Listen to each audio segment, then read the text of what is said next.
Hi welcome to 3 roses kitchen. இன்றைக்கி நம்ம என்ன செய்ய போகிறோம்னு பார்த்தீங்கன்னா ரொம்பவே சூப்பரான எல்லாருக்கும் பிடிச்ச தேங்காய் வேர்க்கடலை போலி தாங்க செய்ய போகிறோம். எப்படி செய்கிறதுன்னு வாங்க வீடியோக்குள்ளே போய் பார்க்கலாம். வீடியோக்குள்ளே போகிறதுக்கு முன்னாடி ஃபஸ்ட் டைம் நம்ம சேனலை பார்க்குறது இருந்தால் சேனலை சப்ஸ்கிரைப் பண்ணிக்கோங்க. மறக்காமல் லைக் பண்ணிட்டு உங்கள் ஃப்ரெண்ட்ஸ் அண்ட் ஃபேமிலி மெம்பர்ஸ்க்கு ஷேர் பண்ணிக்கோங்க. வாங்க இப்போ வீடியோக்குள்ளே போகலாம். போலி செய்கிறதுக்கு நான் 1/2 kg மைதா வந்து எடுத்துருக்கேங்க. நீங்கள் கோதுமை மாவில் கூட செஞ்சுக்கலாம். சேர்த்துட்டு தேவையான அளவு உப்பு மஞ்சத்தூள் சேர்த்துட்டு இதை வந்து நல்லா மிக்ஸ் பண்ணி விட்டுக்கலாம்.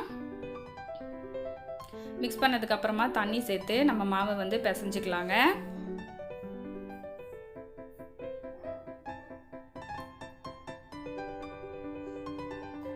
ரொம்ப டைட்டாகவும் இல்லாமல் நான் பிசைஞ்சு காட்டுறேன் பாருங்கள். இந்த அளவுக்கு மாவு வந்து பிசைஞ்சு எடுத்துக்கோங்க. பாருங்கள், இந்த அளவுக்கு இருக்கணும். ரொம்ப தண்ணியாகவும் இருக்கக்கூடாது, அதே சமயம் ரொம்ப கெட்டியாகவும் இருக்கக்கூடாது. இந்த லெவலில் இருந்தால் நம்மளுக்கு தட்டுறதுக்கு ரொம்ப ஈஸியாக இருக்கும், அதே சமயம் ரொம்ப சாஃப்டாகவும் இருக்கும். இப்போது எண்ணெய் வந்து ஊற்றி நம்ம மாவு வந்து பிசைஞ்சிக்கலாம். நல்லா எந்த அளவுக்கு நீங்கள் அழுத்தம் கொடுத்து பிசைறீங்களோ அந்த அளவுக்கு நமக்கு போலி வந்து ரொம்ப சாஃப்டாக கிடைக்குங்க. நம்ம ஊற்றின எண்ணெயெல்லாம் உறிஞ்சு வரும். அந்த டைமில் நம்ம இன்னும் கொஞ்சம் எண்ணெய் ஊற்றி மாவு வந்து பிசைஞ்சிக்கலாம். ஃபைனலாக பாருங்கள், நான் பிசைஞ்சாச்சு. இப்போ வந்து நம்ம மேலே வந்து மாவு காயாமல் இருக்கிறதுக்கு கொஞ்சமாக எண்ணெய் அப்ளை பண்ணிட்டு ஒரு பவுல் போட்டு மூடி வச்சுக்கலாம். இப்போ அது ஒரு பக்கம் இருக்கட்டும். இன்னொரு பக்கம் பார்த்திங்கன்னா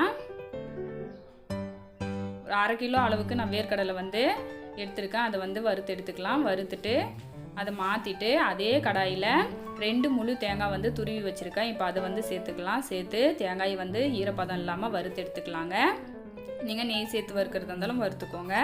வறுத்துட்டு இப்போ அது வந்து ஒரு பாத்திரத்துக்கு வந்து மாற்றிக்கலாம். மாற்றிட்டு நம்ம ஒரு பெரிய பவுல் வந்து எடுத்துருக்கேன். அதில் வந்து 1 கப்பு பொட்டுக்கடலை எடுத்துருக்கேன். அது கூடவே 5 ஏலக்காய் சேர்த்து பவுடர் பண்ணிக்கலாங்க. ரொம்ப பவுடர் பண்ணக்கூடாது, கொஞ்சம் கொரப்பாக இருக்கணும். இப்போ இன்னும் பாதி பொட்டுக்கடலை இருக்குது, அதுவும் பவுடர் பண்ணி சேர்த்ததுக்கு அப்புறமா அதே கப்பில் 1 கப்பு வேர்க்கடலை வந்து எடுத்திருக்கேன். பாதி கப்பு சேர்த்து இந்த அளவுக்கு நல்லா கொரப்பாக அரைச்சி எடுத்துக்கலாம். பொட்டுக்கடலை அரைச்சதுக்கு அப்புறமா வேர்க்கடலை அரைச்சிக்கலாங்க. இன்னும் பாதி கப்பு இருக்குது, இப்போ அதுவும் சேர்த்து பவுடர் பண்ணி எடுத்துக்கலாம். பாருங்கள், பவுடர் பண்ணி எடுத்தாச்சு. இப்போது தேங்காய், பொட்டுக்கடலை, வேர்க்கடலை இதெல்லாமே பவுடர் பண்ணியாச்சு. இப்போ நம்ம வெல்லம் வந்து கரைச்சி அதில் வந்து ஊற்றிக்கலாங்க. அதில் நம்ம எந்த கப்பில் வந்து வேர்க்கடலை எடுத்தோமோ அதே கப்பில் 2 கப்பு வெல்லம் வந்து நான் சேர்த்துருக்கேன். சேர்த்துட்டு கொஞ்சம் தண்ணி ஊற்றி வெல்லத்தை வந்து நல்லா கரைச்சிக்கோங்க. கரைச்சிட்டு 2 கொதி விட்டதுக்கப்புறமா ஸ்டவ் ஆஃப் பண்ணிட்டு வடிகட்டி நம்ம இந்த பாகை வந்து சேர்த்துக்கலாம். பாதி சேர்த்துட்டு நம்ம மிக்ஸ் பண்ணி விட்டுக்கலாங்க. அதுக்கப்புறம் மீதி பாதியை சேர்த்துக்கலாம்.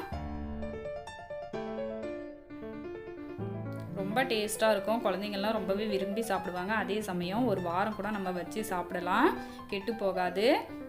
கண்டிப்பாக இந்த மாதிரி செஞ்சு பாருங்கள். மீதி இருக்கிற பாகும் ஊற்றி இந்த மாதிரி கிண்டி எடுத்தாச்சு. அவ்வளோதான். கையை வந்து தண்ணியில் தொட்டுட்டு அதுக்கப்புறம் நம்ம தேவையான அளவு இந்த மாதிரி உருண்டை பிடிச்சு எடுத்து வச்சுக்கலாம். இதே மாதிரி மீதி இருக்கிற மாவில் எல்லாத்தையும் நான் பிடிச்சு எடுத்துட்டேன் பாருங்கள். இப்போ வந்து நம்ம போலியை வந்து தட்டிக்கலாங்க. அதுக்கு ஒரு வாழை இலையில் எண்ணெய் வந்து அப்ளை பண்ணிக்கிறேன். நீங்கள் வாழை இலை இல்லைன்னா எண்ணெய் கவர் கூட யூஸ் பண்ணிக்கலாங்க. பாருங்கள், நம்மளோட மைதா எந்த அளவுக்கு நல்லா சாஃப்டாக சூப்பராக வந்திருக்கு, நல்லா ஊறி வந்திருக்குன்னு. இப்போது இந்த அளவுக்கு எடுத்து நம்ம மாவை வந்து தட்டிக்கலாம்.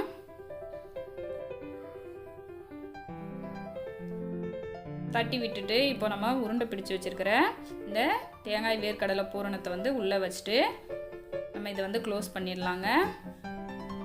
க்ளோஸ் பண்ணிட்டு நல்லா உள்ளங்கையை வச்சு இந்த மாதிரி ப்ரெஸ் பண்ணி நம்ம போலியை வந்து தட்டிக்கலாம்.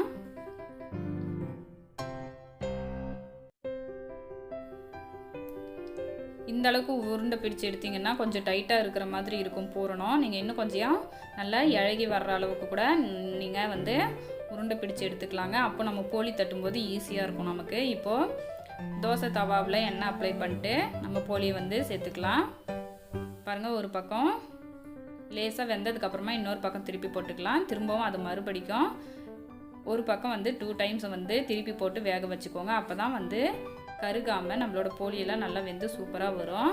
அவ்வளோதான். இதே மாதிரி மீதி இருக்கிற போலியெல்லாம் சுட்டுட்டு நான் காட்டுறேன் பாருங்கள். நம்மளோட போலியெல்லாம் சுட்டாச்சு. நான் ஒன்று வைப்பேன். ஓப்பன் பண்ணி காட்டுறேன் பாருங்கள். ரொம்பவே உள்ள ஸ்டஃபிங் எல்லாம் அதிகமாக வச்சு நம்ம செஞ்சுருக்கிறதுனால ரொம்பவே டேஸ்ட்டாக இருக்கும். ரொம்ப ஈஸியான சூப்பரான ரெசிபி. கண்டிப்பாக நீங்களும் ட்ரை பண்ணி பார்த்துட்டு உங்களோட கமெண்ட்டை சொல்லுங்கள். தேங்க்ஸ் ஃபார் வாட்சிங்.